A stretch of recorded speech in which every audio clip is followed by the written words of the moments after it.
How does he do that?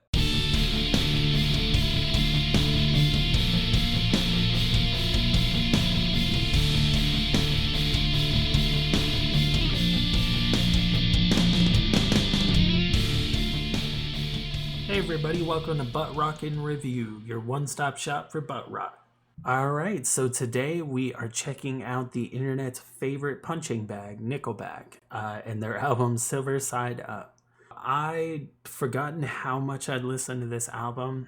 Back in the day, I put it on my Xbox and would skate around to Tony Hawk. I know that's blasphemy to not listen to the actual Tony Hawk soundtrack, but I did listen to a lot of Nickelback. So we're going to go back and revisit it, and I remember loving it. We'll see if I still love it.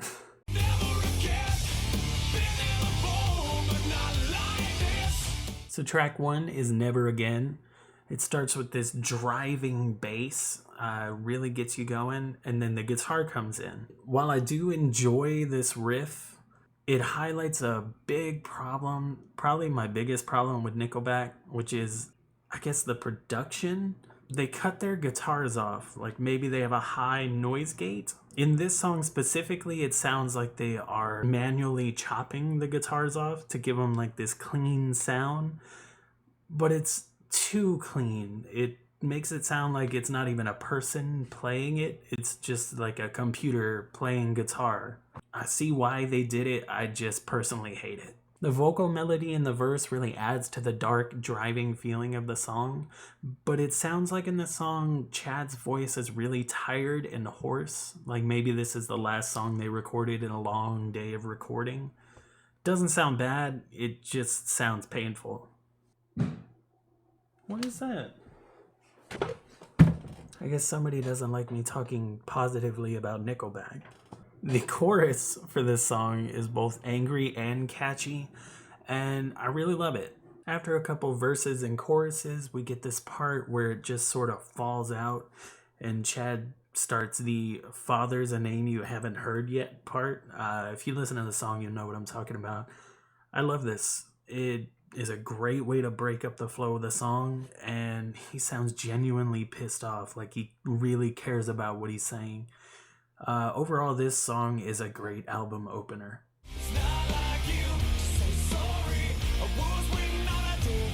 Alright, track 2 is How You Remind Me, and you know this song. Admit that you still listen to this song.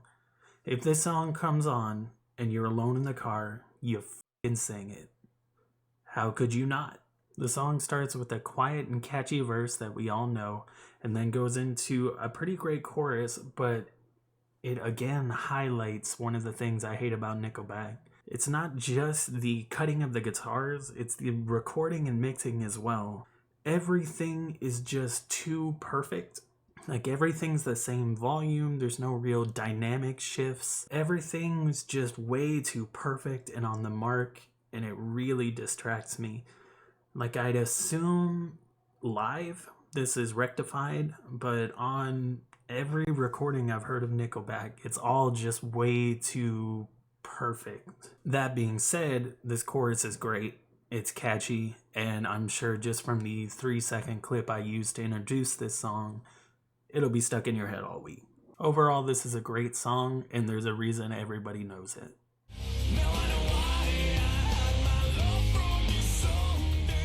Track 3 is Woke Up This Morning. It starts with a great intro riff that to me sounds a lot like Breaking Benjamin's Blow Me Away. I know Nickelback did it first, but Breaking Benjamin did it better. Chad's fast vocals in this verse really add a lot to the song. And then later on in the pre-chorus, he really shows you how many different styles he can sing in. He's not just a it's nice. The chorus is not at all what I was expecting after this verse, but I dig it. I love the quiet transition back into the verse. And then eventually we get this riff that sounds like it would be really fun to play. And then the song just sort of ends as it began. Overall, pretty good song.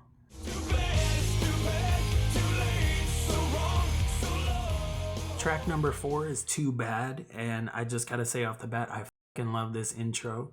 I love how it starts with Chad's radio voice and then it slowly fades into his singing voice. I love how all the instruments slowly come in and build up.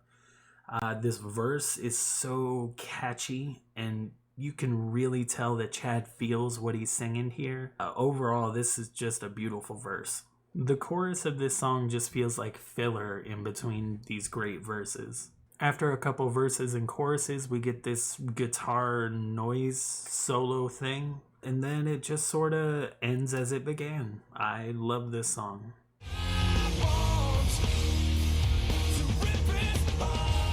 Track number 5 is Just 4. I didn't remember this song at all from when I was little. The intro riff sounds fun to play. It goes into a verse that I hated originally. I don't know if you know how I do these videos, but I basically listen to nothing but the album I'm reviewing for about a week, just constantly.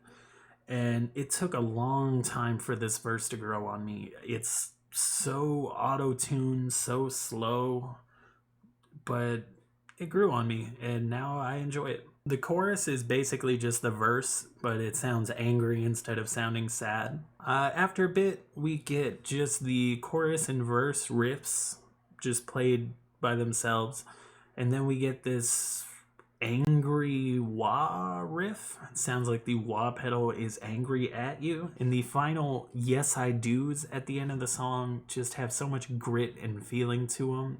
I love it.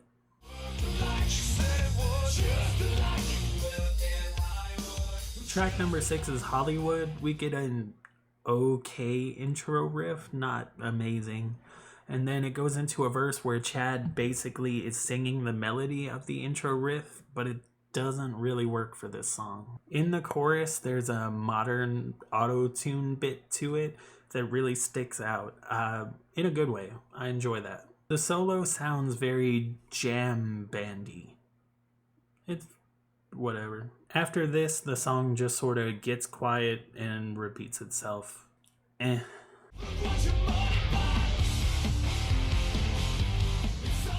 Track number 7 is Money Bot, and how many songs have this exact intro? The verses in this song have this nice drum and bass feel to them. I don't really like how it's mixed, but I like the idea of it. I assume this would be really cool live. Then we go into a chorus with this really dancey riff. Like, I wasn't really expecting that from this song.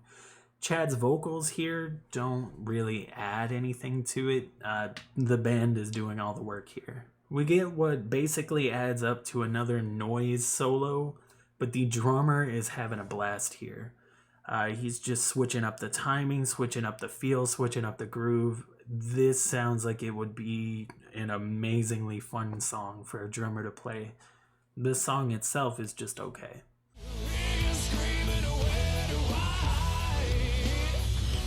Track number 8 is Where Do I Hide? It starts with a basic but effective riff, but it's improved in the verse. Chad's voice is exactly what people make fun of him for here. The chorus is kind of catchy, but nothing special.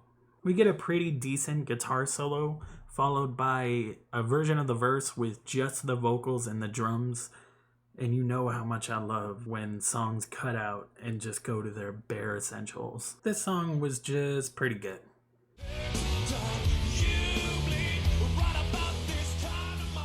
Track number 9 is Hangnail. It starts with a okay riff that goes into a verse where Chad's vocal performance is just laughable. It's just awful. The way he says feet makes me laugh out loud. Goes into a chorus that has almost exactly the same vibe as How You Remind Me, but less catchy. Eventually we get what is supposed to be the heavy part of the song, but the harmonics are just too clean, I guess. Normally when you're going to throw a harmonic in a song to make it heavy, you're going to have this nasty, just high-pitched squeal pinch harmonic. And here it sounds like they're just laying their fingers on the strings, doing whatever. At this point, Chad's vocals seem like they're really building up to something. He's got this voice just rising in passion, and then it goes back into another boring chorus and the song just ends. This song is the worst on the album.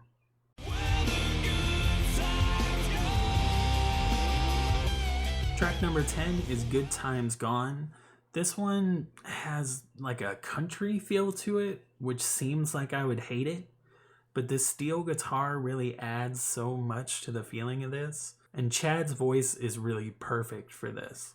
I did notice though that the pre-chorus to this song is almost identical to the pre-chorus in their later song Rockstar. Just an observation. The chorus sounds good. There's not really much going on in it, but it's good. What's really great about this song is immediately after the choruses, the band just jams with the steel guitar going, everybody getting into it. This is really the only song on the album where it feels like the whole band is playing together as a band instead of like being recorded separately in a studio. I'm sure they were, but it really feels like they're feeling the music here, everyone in the band, and I love that.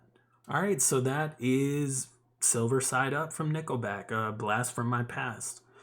I had a lot of fun revisiting this. Now, normally with my ratings, I rate each song, then I get an average, and then I pretty much go by whatever I get with that. So I got to a 6 with the math for this song, but I just had so much fun going back through it, like a whole week of Nickelback, and once I got over the mixing, I really enjoyed it. So I'm gonna give it a 6.5, almost a 7. I really enjoyed this album, and hopefully this will get you to go listen to Nickelback again. We're baselessly hating them, and I took part in that as well. Hopefully now that the dude from Trapped is an asshole, we can move all our hate over to a band that seems like they deserve it. That gives me a good idea for next week's video. Bye.